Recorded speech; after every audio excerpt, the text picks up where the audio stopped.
Hi everyone, welcome back to Divya Creation.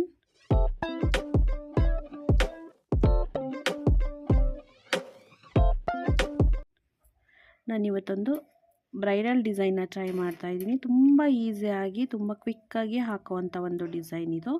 So ಫಸ್ಟಿಗೆ ನಾನಿಲ್ಲಿ lock ಮಾಡಿಕೊಂಡು ನಾಲ್ಕು ಚೈನು ಲಾಕು ಓಲ್ ಸ್ಯಾರಿ ನಾವು ಹೀಗೆ ಹಾಕ್ತಾ ಹೋಗಬೇಕು. ಬೇಸ್ ಲೈನ್ ಇಷ್ಟೇ, ತುಂಬ ಸಿಂಪಲ್ ಆಗಿದೆ, ತುಂಬ ಈಸಿಯಾಗೂ ಇದೆ, ಬಿಗಿನರ್ಸ್ ಕೂಡ ಟ್ರೈ ಮಾಡ್ಬೋದು. ಸೊ ಓಲ್ ಸ್ಯಾರಿ ನಾವು ನಾಲ್ಕು ಚೈನು ಹಾಕ್ಕೊಳ್ತಾ ಹೋಗೋಣ. ಸೊ ನೆಕ್ಸ್ಟ್ ಸ್ಟೆಪ್ಪಿಗೆ ನೋಡಿ, ಸೆಕೆಂಡ್ ಸ್ಟೆಪ್ಗೆ ಲಾಕ್ ಮೇಲೆ ಲಾಕ್ ಮಾಡ್ಕೋಬೇಕು. ನೆಕ್ಸ್ಟು ಈ 4 ಚೈನ್ ಗ್ಯಾಪಿಗೆ ನೀಡಲ್ನ ಹಾಕಿ ದಾರನ ತೊಗೊಂಬಂದು ಒಂದು ಸಿಂಗಲ್ ಕ್ರೋಶ ಮಾಡ್ಕೋಬೇಕು.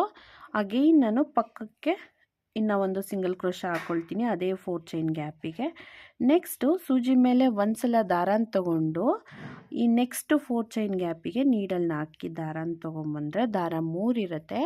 ಫಸ್ಟಿಗೆ 2 ದಾರನ ಒಂದು ಮಾಡ್ಕೋಬೇಕು, ನೆಕ್ಸ್ಟು ಇನ್ನೆರಡು ದಾರನ ಒಂದು ಮಾಡ್ಕೋಬೇಕು. ಸೊ ನೋಡಿ, ಈ ಥರ ಒಂದು ಡಬಲ್ ಕ್ರೋಶ ಕಂಬ ಬರುತ್ತೆ. ಮತ್ತು ನಾನು ಸೂಜಿ ಮೇಲೆ ದಾರನ ತೊಗೊಂಡು ಇದೇ ಒಂದು 4 ಚೈನ್ ಗ್ಯಾಪಿಗೆ ಇನ್ನೂ ಒಂದು ಡಬಲ್ ಕ್ರೋಶನ ಹಾಕ್ಕೊಳ್ತೀನಿ.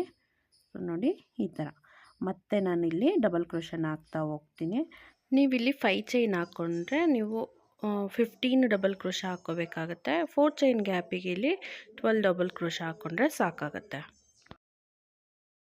12 ಡಬಲ್ ಕ್ರೋಶ ಆಗಿದೆ. ಇದನ್ನು ನೆಕ್ಸ್ಟ್ 4 ಚೈನ್ ಗ್ಯಾಪಿಗೆ ನೀಡಲ್ನ ಹಾಕಿ ದಾರನ ತೊಗೊಬಂದು ಒಂದು ಸಿಂಗಲ್ ಕ್ರೋಶ ಮಾಡ್ಕೋಬೇಕು. ಸೊ ನೋಡಿ, ಈ ಥರ ಲಾಕ್ ಆಗುತ್ತೆ. ನೆಕ್ಸ್ಟ್ ಇವಾಗ ಸ್ವಲ್ಪ ದಾರನ ಉದ್ದ ಎಳ್ಕೊಂಡು ಒಂದು ಬೀಡನ್ನ ಆ್ಯಡ್ ಮಾಡ್ಕೊಳ್ಳೋಣ. ನೋಡಿ, ನಾನು ಈ ಥರ ಲೀಫ್ ಬೀಡನ್ನ ಆ್ಯಡ್ ಮಾಡ್ಕೊಂಡಿದ್ದೀನಿ. ಇದೇ ಥರ ಬೀಡ್ ಹಾಕಬೇಕು ಅಂತ ಏನಿಲ್ಲ. ಸೊ ನೀವು ಯಾವ ಥರ ಬೀಡ್ ಬೇಕಾದ್ರೂ ಚೂಸ್ ಮಾಡ್ಬೋದು, ತುಂಬ ಚೆನ್ನಾಗಿರುತ್ತೆ. ಸೊ ಈ ಥರ ಹಾಕಿದ್ರೆ ಒಂದು ಡಿಫ್ರೆಂಟ್ ಲುಕ್ ಕೊಡುತ್ತೆ ಅನ್ನೋದಷ್ಟೇ. ಸೊ ನೆಕ್ಸ್ಟ್ 4 ಚೈನ್ ಗ್ಯಾಪಿಗೆ ಒಂದು ಸಿಂಗಲ್ ಕ್ರೋಶ ಹಾಕ್ಕೊಳ್ತೀನಿ. ಸೊ ನಾವೇನಿದು ಲೀಫ್ ಹಾಕಿದ್ದೀವಿ, ಇದು ಈ ನಾಟ್ ಹಾಕ್ಕೊಂಡಿದ್ದೀವಲ್ಲ, ಇಲ್ಲಿ ಸಿಂಗಲ್ ಕ್ರೋಶ ಹಾಕಿದ್ದೀವಲ್ಲ ಬೇಸ್ ಲೈನಲ್ಲಿ, ಅದಕ್ಕೆ ಸ್ಟ್ರೇಟಾಗಿರಬೇಕು, ಆವಾಗ ನೀಟಾಗಿ ಕುತ್ಕೊಳ್ಳುತ್ತೆ. ಸೊ ನೆಕ್ಸ್ಟು ಸೂಜಿ ಮೇಲೆ ದಾರನ ತೊಗೊಂಡು ನೆಕ್ಸ್ಟ್ 4 ಚೈನ್ ಗ್ಯಾಪಿಗೆ ನೀಡಲ್ನ ಹಾಕಿ ದಾರನ ತೊಗೊಂಬಂದು ಮತ್ತೆ ನಾವಿಲ್ಲಿ ಸಿಂಗಲ್ ಕ್ರೋಶ ಹಾಕ್ಕೋಬೇಕು. ಸೊ ನಾವು ಸೆಕೆಂಡ್ ಸ್ಟೆಪ್ಪಲ್ಲಿ ಇಷ್ಟೇ ಮಾಡೋದು. ಹೋಲ್ ಡಿಸೈನು ನಾವು ಹೀಗೆ ಹಾಕ್ತಾ ಹೋಗಬೇಕು. ಸೊ ಒಂದು ಡಬಲ್ ಕ್ರೋಶ ಆರ್ಚ್ ಬರುತ್ತೆ, ಇನ್ನೊಂದು ಸಲ ಬೀಡ್ ಬರುತ್ತೆ, ಮತ್ತು ಡಬಲ್ ಕ್ರೋಶ ಆರ್ಚು ಬೀಡು, ಇದೇ ಥರ ಹೋಗುತ್ತೆ ಹೋಲ್ ಡಿಸೈನು. ನೋಡಿ, ಈ ಸ್ಟೆಪ್ ಹೀಗೆ ಬರುತ್ತೆ, ಸೆಕೆಂಡ್ ಸ್ಟೆಪ್ಪು ಹೀಗಿದೆ. ಇವಾಗ ಸಾರಿನ ಉಲ್ಟಾ ಇಟ್ಕೊಳ್ಳೋಣ. ನೆಕ್ಸ್ಟ್ ಸ್ಟೆಪ್ ಹಾಕೋದಕ್ಕೆ ಉಲ್ಟಾ ಇಟ್ಕೊಂಡು ಫಸ್ಟು 1 2 3 4 ಫೋರ್ತ್ ಒಂದು ಡಬಲ್ ಕ್ರೋಶ ಮೇಲೆ ನಾನು ಇದನ್ನು ಲಾಕ್ ಮಾಡ್ಕೊಳ್ತೀನಿ. ಇದರಲ್ಲಿ ಒಂದು ಸಿಂಗಲ್ ಕ್ರೋಶ ಹಾಕಿ ಲಾಕ್ ಮಾಡ್ಕೊಳ್ಳೋಣ. ನೆಕ್ಸ್ಟು 1 2 3 4 5 5 ಚೈನ್ ಹಾಕ್ಕೊಳ್ತೀನಿ. 5 ಚೈನ್ ಹಾಕ್ಕೊಂಡು ಈ ಕಡೆಯಿಂದ ಕೌಂಟ್ ಮಾಡೋಣ. ಇವಾಗ 1 2 3 ಥರ್ಡ್ ಒನ್ನಿಗೆ ನಾನು ಇದನ್ನು ಲಾಕ್ ಮಾಡ್ಕೊಳ್ತೀನಿ. ಥರ್ಡ್ ಒನ್ನಿಗೆ ಲಾಕ್ ಮಾಡ್ಕೊಳ್ಳೋಣ. ಸೊ ನೋಡಿ, ಇದೇನು 5 ಚೈನ್ ಹಾಕಿದ್ದೀವಿ, ಇದು ಸ್ಟ್ರೇಟಾಗಿ ಇಲ್ಲಿ ಕುತ್ಕೋಬೇಕು. ಸೊ ಆವಾಗ ನೀಟಾಗಿ ಬರುತ್ತೆ. ನೆಕ್ಸ್ಟು 1 2 3 4 5 6 6 ಚೈನ್ ಹಾಕ್ಕೊಳ್ತೀನಿ. 6 ಚೈನ್ ಹಾಕ್ಕೊಂಡು ಈ ಕಡೆಯಿಂದ 1 2 3 ಥರ್ಡ್ ಒನ್ನಿಗೆ ನಾನು ಇದನ್ನು ಲಾಕ್ ಮಾಡ್ಕೊಳ್ತೀನಿ. ನೆಕ್ಸ್ಟು 1 2 3 4 5 5 ಚೈನ್ ಹಾಕ್ಕೊಂಡು ಈ ಕಡೆಯಿಂದ 3 ಚೈನ್ನ ಕೌಂಟ್ ಮಾಡೋಣ. 1 2 3 ಥರ್ಡ್ ಒನ್ನಿಗೆ ನಾನು ಇದನ್ನು ಲಾಕ್ ಮಾಡ್ಕೊಳ್ತೀನಿ. ಈ ಥರ ಒಂದು ಸಿಂಗಲ್ ಕ್ರೋಶ ನಾವು ಹೋಲ್ ಸ್ಯಾರಿ ಹೀಗೆ ಮಾಡ್ತಾ ಹೋಗೋಣ. ನೋಡಿ, ಎಂಡಲ್ಲಿ ನಾವೀಗ ಸೀರೆನ ಟರ್ನ್ ಮಾಡ್ಕೊಳ್ಳೋಣ. ಟರ್ನ್ ಮಾಡಿಕೊಂಡು ಈ 5 ಚೈನ್ ಗ್ಯಾಪಿಗೆ ನಾನು ಸಿಂಗಲ್ ಕ್ರೋಶನ ಹಾಕ್ಕೊಳ್ತೀನಿ. 1 2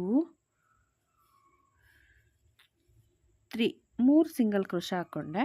ಸೊ ನೆಕ್ಸ್ಟು ಇಲ್ಲಿಂದನೇ ನಾವು ಸೂಜಿ ಮೇಲೆ ದಾರನ ತೊಗೊಂಡು ಈ ಒಂದು 6 ಚೈನ್ ಲೂಪ್ ಇದೆಲ್ಲ, ಈ ಬೀಡ್ ಹಾಕ್ಕೊಂಡಿದ್ದೀವಲ್ಲ, ಈ ಬೀಡ್ ಕೆಳಗಡೆ ಇರೋವಂಥ ಒಂದು ಲೂಪಿಗೆ ನೀಡಲ್ನ ಹಾಕಿ ದಾರನ ತೊಗೊಬಂದು ಡಬಲ್ ಕ್ರೋಶ ಹಾಕ್ಕೊಳ್ಳೋಣ. ಸೊ ಇಲ್ಲಿ ತ್ರಿಬಲ್ ಕ್ರೋಶ ಕೂಡ ಹಾಕ್ಕೋಬೋದು. ಸೊ ನೆಕ್ಸ್ಟು ಮತ್ತೆ ಇನ್ನೂ ಒಂದು ಡಬಲ್ ಕ್ರೋಶನ ಹಾಕ್ಕೊಳ್ತೀನಿ. ಇವಾಗ ಸ್ವಲ್ಪ ದಾರ ಉದ್ದ ಎಳ್ಕೊಂಡು ಒಂದು ಬೀಡನ್ನ ಆ್ಯಡ್ ಮಾಡ್ಕೊಳ್ಳೋಣ. ಬೀಡ್ ಲಾಕ್ ಮಾಡೋದು ಬೇಡ. ಆಮೇಲೆ ದಾರನ ತೊಗೊಂಡು ಮತ್ತೆ 2 ಡಬಲ್ ಕ್ರೋಶ ಆದಮೇಲೆ ಒಂದು ಬೀಡ್ ಹಾಕಬೇಕು. ಸೊ ಇದನ್ನು ಹೀಗೆ ಫಿಲ್ ಮಾಡ್ಕೊಳ್ಳೋಣ. ಇದನ್ನು ಹಾಗೆ ನಾವು ಇಲ್ಲಿ ಡಬಲ್ ಕ್ರೋಶನ ಹಾಕ್ಕೋಬೇಕು.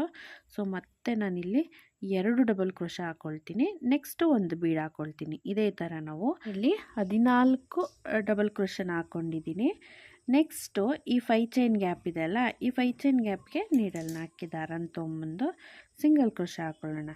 ಸೊ ಇಲ್ಲಿ 3 ಸಿಂಗಲ್ ಕ್ರೋಶನ ಹಾಕ್ಕೋಬೇಕು. 3 ಸಿಂಗಲ್ ಕ್ರೋಶ ಆದಮೇಲೆ ಅಗೈನ್ ನಾವು ಈ 6 ಚೈನ್ ಗ್ಯಾಪಿಗೆ ಡಬಲ್ ಕ್ರೋಶನ ಹಾಕ್ತಾ ಹೋಗಬೇಕು. ಟೋಟಲ್ ನಾವು 14 ಡಬಲ್ ಕ್ರೋಶನ ಹಾಕಬೇಕು. ಸೊ ಇಲ್ಲಿ 5 ಬೀಡು 6 ಬೀಡು 14 ಡಬಲ್ ಕ್ರೋಶ ಬಂದಿದೆ ನೋಡಿ. 6 ಬೀಡು 14 ಡಬಲ್ ಕ್ರೋಶ ಬಂದಿದೆ. ನೀವು ಬೀಡ್ ಚಿಕ್ಕದು ಹಾಕಿದ್ರೆ ನಿಮಗೆ ಡಬಲ್ ಕ್ರೋಶ ಇನ್ನೂ ಜಾಸ್ತಿ ಬರುತ್ತೆ. ಇಲ್ಲಿ ಬೀಡ್ ಸ್ವಲ್ಪ ದಪ್ಪದಾಯಿತು. ಸೊ ಇನ್ನೊಂದು ಸ್ವಲ್ಪ ಸಣ್ಣ ಬೀಡನ್ನ ಹಾಕ್ಕೊಂಡ್ರೆ ನಿಮಗೆ ಇನ್ನೂ ಚೆನ್ನಾಗಿ ಬರುತ್ತೆ. ಸೊ ಇದನ್ನು ಹಾಕ್ತಾ ಹೋಗೋಣ. ಇಷ್ಟೇ ಇದು ಡಿಸೈನು. ಇಲ್ಲಿ ನಿಮಗೆ ಬೀಡ್ ಆಪ್ಷನಲ್ಲು, ನೀವು ಇಲ್ಲಿ ಪೀಕೋ ಕೂಡ ಹಾಕ್ಕೋಬೋದು, ಇಲ್ಲಾಂದರೆ ಪ್ಲೇನ್ ಹಾಗೇ ಡಬಲ್ ಕ್ರೋಶನ ಹಾಕ್ಕೋಬೋದು. ಸೊ ಇದನ್ನು ಹೀಗೆ ಕಂಟಿನ್ಯೂ ಮಾಡೋಣ. ನೋಡಿ ಈಗ ಬರುತ್ತೆ. ಕಂಪ್ಲೀಟ್ ಮಾಡಿದ್ದೀನಿ ನೋಡಿ ಎಷ್ಟು ಚೆನ್ನಾಗಿ ಕಾಣಿಸ್ತಿದೆ ಅಂತೇಳಿ. ಸೊ ನೋಡಿ ಇದು ತುಂಬ ದೊಡ್ಡ ಬೀಡ್ ಆಯಿತು. ಇದು ಸ್ಮಾಲ್ ಸೈಜ್ ಬೀಡು. ಸೊ ನೀವು ಈ ಥರ ಸಣ್ಣ ಬೀಡನ್ನ ತೊಗೊಂಡ್ರೆ ಆರ್ಚ್ ನೀಟಾಗಿ ಕುತ್ಕೊಳ್ಳುತ್ತೆ. ಇಷ್ಟು ದೊಡ್ಡ ಬೀಡ್ ತೊಗೊಂಡ್ರೆ ಏನಾಗುತ್ತೆ, ಸ್ವಲ್ಪ ಫೋಲ್ಡ್ ಆದಂಗೆ ಅನಿಸುತ್ತೆ. ಸೊ ಆವಾಗ ನೀವು ಡಬಲ್ ಕ್ರೋಶಸ್ನ ಕಮ್ಮಿ ಮಾಡ್ಕೋಬೇಕಾಗತ್ತೆ. ಈ ಥರ ಬೀಡ್ಸ್ನ ತೊಗೊಳ್ಳಿ, ಬೆಟರ್, ಚೆನ್ನಾಗಿರುತ್ತೆ. ಸೊ ಇದಕ್ಕೆ ಟ್ಯಾಸಲ್ಸ್ನ ಹಾಕೋಣ, ಹೇಗೆ ಕಾಣಿಸುತ್ತೆ ಅಂತ ನೋಡೋಣ. ನೋಡಿ ಫೈನಲ್ ಲುಕ್ ಎಷ್ಟು ಚೆನ್ನಾಗಿ ಬಂದಿದೆ ಅಂತ ಹೇಳಿ. ಅದು ತುಂಬಾ ಡಿಫ್ರೆಂಟ್ ಆಗಿದೆ ಅಂತಲೇ ಹೇಳ್ಬೋದು. ನಿಮಗೆ ಇನ್ನೂ ಗ್ರ್ಯಾಂಡಾಗಿ ಬೇಕು ಅನ್ನೋದಾದರೆ ನೀವು ಇಲ್ಲಿ ಬಾಲ್ ಚೈನು ಅಥವಾ ಸ್ಟೋನ್ ಚೈನು ಹಾಕ್ಕೋಬೋದು, ಚೆನ್ನಾಗಿರುತ್ತೆ. ಇನ್ನು ಗ್ರ್ಯಾಂಡಾಗಿ ಕಾಣಿಸುತ್ತೆ. ನೀವು ಇಲ್ಲೂ ಕೂಡ ಸ್ಟೋನ್ ಚೈನ್ನ ಹಾಕ್ಕೋಬೋದು, ತುಂಬ ಗ್ರ್ಯಾಂಡಾಗಿ ಕಾಣಿಸುತ್ತೆ. ಇದೊಂದು ಬ್ರೈಡಲ್ ಡಿಸೈನು. ಈ ಡಿಸೈನ್ ನಿಮ್ಗೆ ಇಷ್ಟ ಆದರೆ ಪ್ಲೀಸ್ ಲೈಕ್ ಮಾಡಿ. ಹಾಗೆ ಸಬ್ಸ್ಕ್ರೈಬ್ ಮಾಡ್ಕೊಳ್ತೀರಾ ನೋಡ್ತೀರಾ, ಪ್ಲೀಸ್ ಡು ಸಬ್ಸ್ಕ್ರೈಬ್. ಹಾಗೆ ನಾನು ನೆಕ್ಸ್ಟ್ ಇನ್ನೂ ಒಂದು ಬ್ಯೂಟಿಫುಲ್ ಡಿಸೈನ್ ಜೊತೆಗೆ ಸಿಗ್ತೀನಿ. ಅಲ್ಲಿವರೆಗೂ thank you so much for watching. Bye.